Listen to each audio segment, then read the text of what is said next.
Hi guys, welcome back to my channel. I definitely didn't think I was gonna make this video. I was convinced I'm gonna give birth about 5 weeks ago. But here I am, 41 weeks and 5 days pregnant. Guess we can begin at the week 40 or 40 and a half to be exact. That's when all the fun began. I started to feel a lot of pressure in my pelvic area. A lot of pressure in my tailbone. All of a sudden, it was right there, like she's really low. Pressure in the cervix. I don't know if it actually was that, but that's how it felt. And I was thinking, oh, this is good. The baby's putting pressure on my cervix. That means it's gonna dilate and I'm gonna get labor. That was very uncomfortable, especially after walking, but it was making me optimistic, hoping that's what would make me progress. So I was pretty happy about that and excited. So if we get technical, it started on Sunday, March 2nd. That's when I felt a lot of pressure,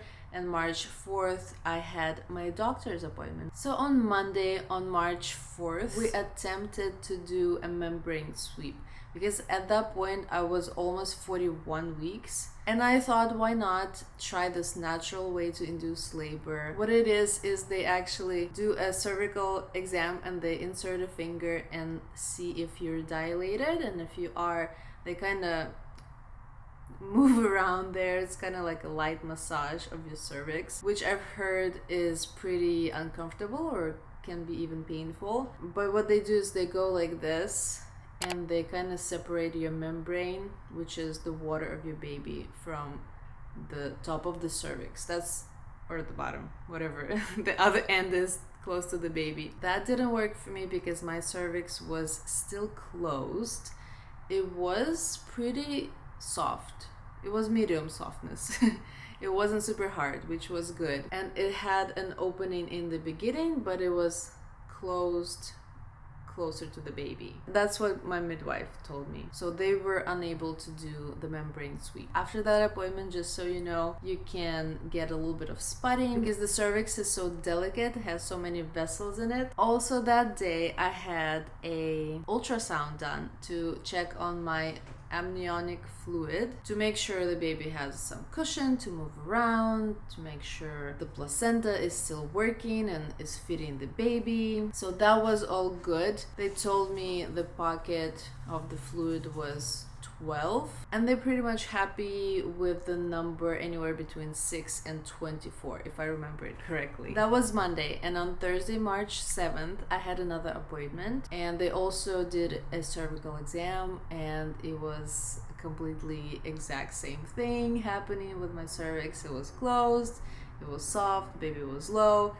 They weren't able to do a membrane sweep again. I was 41 weeks and 1 day at that time, at that appointment. And I know some of the providers, they don't let you go over 41 weeks. They are ready to induce you right at that point, just in case. But my midwife did give me a choice if I wanted to wait a few extra days. And we did schedule an induction just in case I don't go into labor on my own, for 41 weeks and 6 days. So pretty much the last possible day we can wait. That same appointment, they did an NST test, non-stress test. They connected my belly to the heart rating machine. I don't know what that machine was, but basically there were two belts involved and some kind of two round things that they put on my body with the jelly in between. And they told me to sit there for about 10-15 minutes, and the machine was reading the baby's heartbeat. I ended up being in that chair for 45 minutes,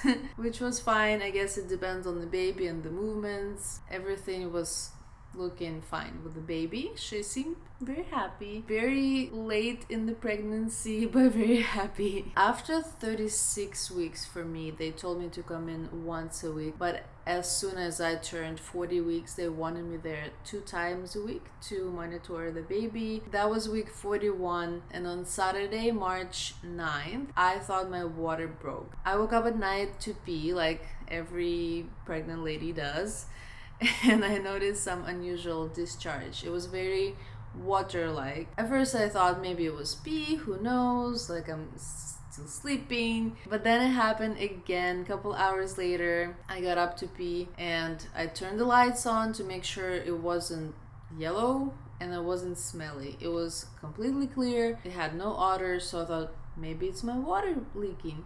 I got a little bit of excited, but I went back to sleep. It wasn't like gushing or anything, just a little bit. When I woke up, it happened again a couple of times, and I decided to call my midwife to see what she wanted me to do, to see if it could be water that was broken or something else. I called her at 10 a.m. and she said, walk around, see if it happens again, see how you feel. I'll call you back in a few hours and check on you.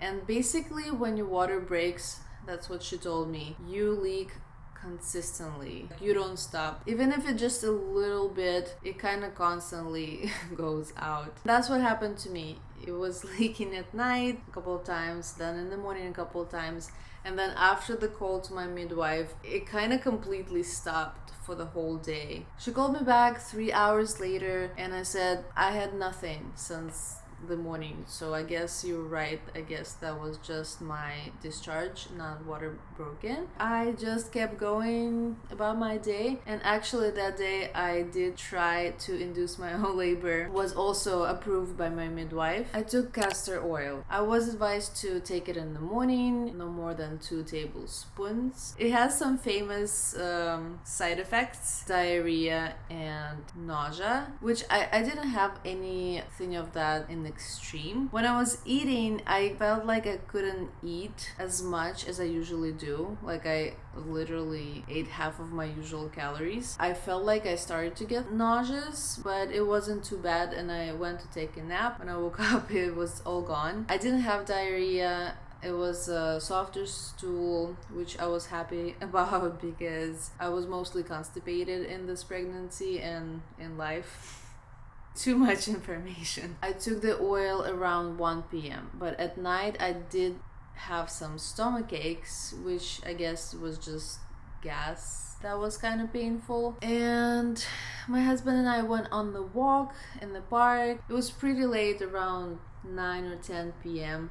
That's when I had the painful gas thing. And I did have some contractions, like Braxton Hicks contractions, I mean. It wasn't painful, but I did feel the tightenings of the stomach, and it was a lot. I had it in the past, in the last few weeks, once or twice here and there, but this one I had like maybe 5 in an hour, and I got so excited that maybe castor oil worked and I wouldn't have to be induced in 3 days. But then I got home, I went to sleep, I got some rest, and it was all gone. My midwife said it's okay to try castor oil 2 days in a row, but after considering it, I just didn't want to go through the stomach upsetness anymore. So I decided not to take it after all. But we did go on another hike that day, like a 2-hour hike actually. And it was nice, it was beautiful. I had lots of pressure in the lower area.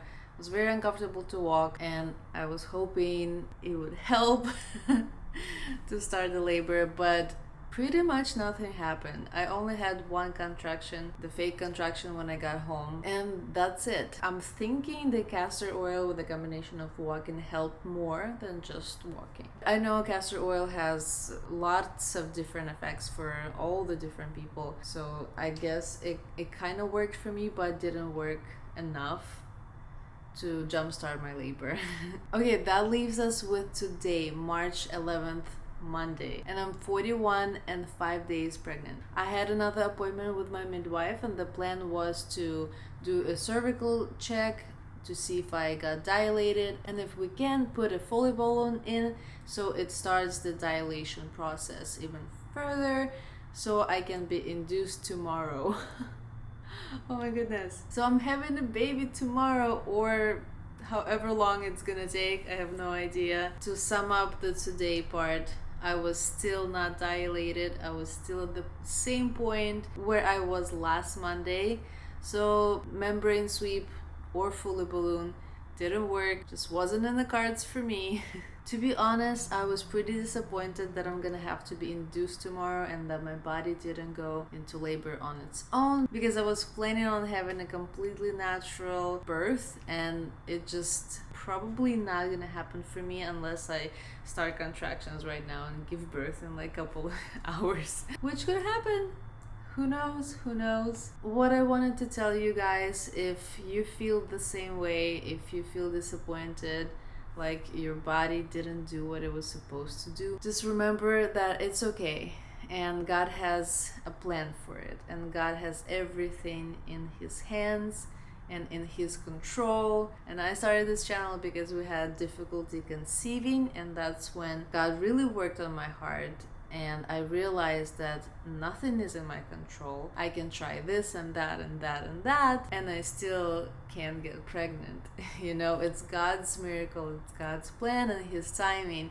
Same exact thing in this situation, in giving birth. Ultimately, just, of course, it's all up to Him and His timing, and when He wants to have this life outside of my womb, that would be the perfect plan. That would be the perfect thing for me. So whatever happens, it's all good. I'm open to epidural because I know with Pitocin, the induction, the contraction could get pretty intense and pretty close together. So I'm okay with getting an epidural if I need it. I'm okay with letting go of the plan that I had. I think I'm okay.